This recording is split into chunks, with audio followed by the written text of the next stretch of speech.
Hello viewers, स्वागत है आप सभी का मेरे यूट्यूब चैनल स्कूल ट्यूशन गुरुजी में। बच्चों, हम कर रहे थे आपका चैप्टर या अध्याय ग्रेविटेशन या गुरुत्वाकर्षण। और आज हम इसमें करेंगे बच्चों आपके एक्सरसाइज के क्वेश्चन 1 to 6 हम कर चुके थे, आज करेंगे 6 ऑनवर्ड्स। तो चलिए बच्चों, बिना टाइम वेस्ट के शुरू करते हैं अपने क्वेश्चन आंसर्स को। क्वेश्चन नंबर 7 है बच्चों, what is the importance of universal law of gravitation, यानी गुरुत्वाकर्षण के सार्वभौमिक नियम का क्या महत्व है। तो ये जो महत्व है बच्चों, ये कई सारी चीज़ों में, चाहे हम बिलीव करें चाहे ना करें। तो पहला है बच्चों, मून का अर्थ के चारों ओर गति करना, यानी motion of moon around the earth. फिर है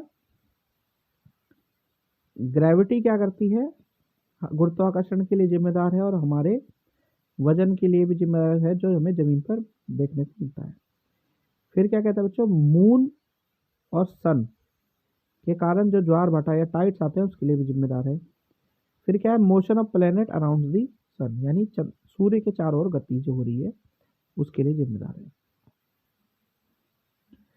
क्वेश्चन नंबर 8 है बच्चों, what is the acceleration of free fall, यानी मुक्त पतन का त्वरण क्या है। तो होता क्या है बच्चों, एक्सेलेरेशन ड्यू टू ग्रेविटी जो गेन करती है ग्रेविटेशन फोर्स की वजह से कोई ऑब्जेक्ट जब किसी चीज को उछाला जाता है तो वो डाउनवर्ड फोर्स उस पर एक्ट करती है अर्थ पे के कारण, और उस पर कुछ मास लगता है। अब ग्रेविटी जो होती है क्या करती है, एक्सेलेरेशन की तरह काम करती है।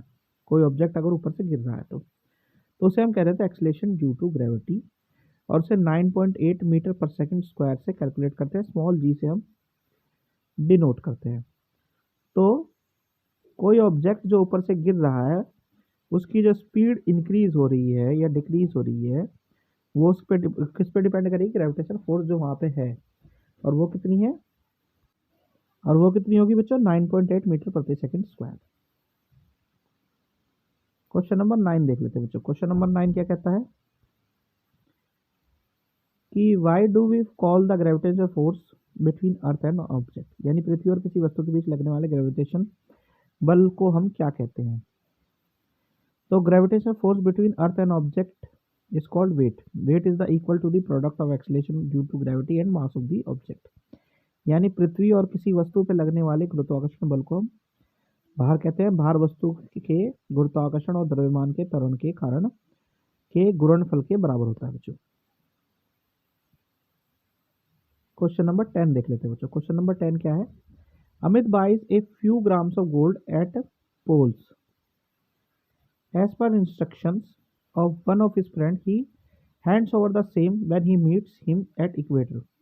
Will the friends agree with the weight of gold bought? If not, why? Hint: the value of G is greater at poles than at the equator. यानी अमित अपने एक दोस्त के निर्देशानुसार ध्रुवों पर कुछ ग्राम सोना खरीदता है। जब भूमध्य रेखा पर उससे मिलता है तो वह उसे सौंप देता है। क्या दोस्त खरीदे गए सोने के वजन से सहमत होगा, यदि नहीं तो क्यों। तो इसका संकेत, एक हिंट दिया गया, संकेत दिया गया कि जी का मान भूमध्य रेखा की तुलना में ध्रुवों पर अधिक होता है। तो बेसिकली है क्या बच्चों, जो weight of body of the on the earth surface है, किसी पिंड का भार जो है वो क्या है, W is equal to M G से डिनोट करते हैं। यानी एम क्या है, पिंड का द्रव्यमान या मास, और जी क्या है, एक्सेलेरेशन ड्यू टू ग्रेविटी। अब जी की वैल्यू क्या है, लार्जर होती है, ज़्यादा होती है पोल्स पे इन कंपेयर टू इक्वेटर। तो गोल्ड का वजन क्या होगा, लेस होगा इक्वेटर पे इन कंपैरिजन टू पोल। तो इसलिए क्या होगा कि अमित क्या करेगा, बिलीव नहीं करेगा कि जो लोड जो उसने बोला था, जितना वजन का सोना उसने बोला था उतने वजन का वो सोना लेकर के आया उसका दोस्त। क्वेश्चन नंबर 11 देख लेते हैं बच्चों। क्वेश्चन नंबर 11 क्या कहता है, question number 11, why will A sheet of paper fall slower then one that is crumbled into A ball, यानी कागज की एक शीट एक गेंद के रूप में मुड़ती हुई शीट की तुलना में धीमी गति से क्यों गिरती है। तो शीट का क्या है, लार्जर सरफेस एरिया हो जाता है इन कंपैरिजन टू एक मुड़े तोड़े हुए कागज की वजह से। तो जो रेजिस्टेंस है, जो कागज है उसे ज़्यादा फेस करने को मिलती है एज कम्पेयर टू एक बॉल जो बना लेते हैं हम पेपर की, इस वजह से ऐसा होता है बच्चों। क्वेश्चन नंबर 12 देख लेते हैं बच्चों। क्वेश्चन नंबर 12 क्या है, gravitation force on the surface of moon is only 1/6 as as strong as gravitational force on the earth. What is the weights in Newton of a 10 kg object in the moon, on the moon and on the earth? यानी चंद्रमा की सतह पर गुरुत्वाकर्षण बल पृथ्वी पर गुरुत्वाकर्षण बल की तुलना में केवल 1/6 से मजबूत है। चंद्रमा और पृथ्वी पर 10 किलो की वस्तु का न्यूटन भार कितना होगा? तो एक्सीलरेशन ड्यू टू ग्रेविटी यानी स्मॉल जी क्या है यहाँ पे 9.8 मीटर पर सेकंड स्क्वायर है। वस्तु का द्रव्यमान या एम कितना है 10 केजी है। जी क्या है यहाँ पे तो एक्सीलरेशन ड्यू टू मून क्या है, मून पे ग्रेविटी क्या है जी एम है। तो पृथ्वी पर भार और चंद्रमा पर भार हमें देखना है।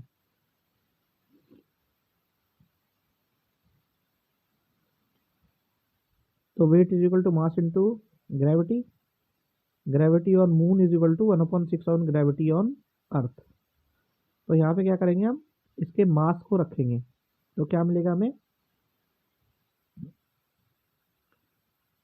जो वेट ऑन मून होगा वो कितना होगा 10 इंटू 1/6 इंटू 10 9.8 तो ये आ जाएगा 16.34। लेकिन जो अर्थ पे होगा वो कितना होगा 10 इंटू 9.8 यानी 98 न्यूटन। तो पहले वाले मून पे कितना होगा बच्चों 16.34 और इस पे 98 न्यूटन।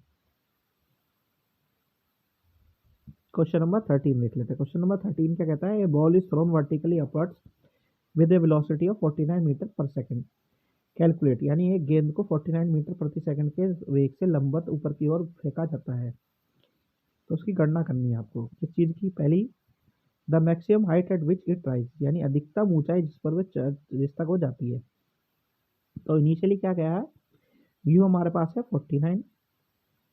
अब जो स्पीड होगी मैक्सिमम हाइट पे वो कितनी होगी विजिबल टू 0। अब क्योंकि उल्टा काम कर रहा है ग्रेविटेशन के विरुद्ध काम कर रहा है तो ये होगी -9.8 मीटर प्रति सेकंड स्क्वायर। तो एक तीसरे नियम के अनुसार इक्वेशन की गति के तीसरे समीकरण के अनुसार 2gh is equal to V square minus U square. इसकी वैल्यू पुटअप करेंगे तो ये आ जाएगा बच्चों h is equal to 122.5 metre.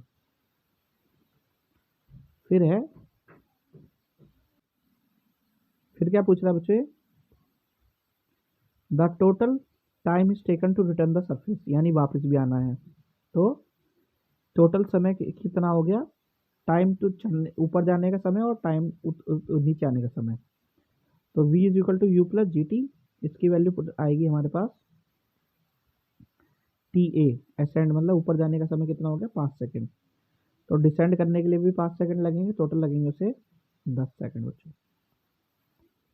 Question number 14 देख लेते हैं बच्चों। क्वेश्चन नंबर 14 क्या कहता है, क्वेश्चन नंबर 14 क्या कहता है, stone is released from the top of it tower of height 19.6 metre. Calculate its final velocity just before touching the ground यानी 19.6 मीटर ऊंचाई पर टावर के एक शीर्ष से एक पत्थर छोड़ा जाता है। जमीन को छूने से ठीक पहले उसके अंतिम वेग की गणना करनी है आपको। तो यहाँ पे इनिशियल वेलोसिटी यानी प्रारंभिक वेग हो गया कितना 0। कुल दूरी जो तय की गई वो है 19.6। ग्रेविटेशन यानी छोटा जी कितना है 9.8 मीटर पर सेकंड स्क्वायर। तो वी स्क्वायर हमें निकालना है, ठीक है, वी निकालना है, ठीक है, यू स्क्वायर प्लस 2gh। तो यहाँ पे वैल्यू पुटअप करेंगे 0 2 9.8 19.6 ये आ जाएगी 384.16 यानी वी स्क्वायर बराबर हो गया आपका कितना 384.16 यानी वी कितना हो जाएगा इसका अंडर रूट। तो ये आ जाएगा आपका v equal to 19.6 metre per second. ठीक है बच्चों, तो बच्चों ये वाला पार्ट होता है वीडियो का ही कंप्लीट। आशा करता हूँ वीडियो आपको अच्छी लगी होगी। बाकी के बच्चों को क्वेश्चन कर देंगे हम नेक्स्ट वीडियो में। Thank you.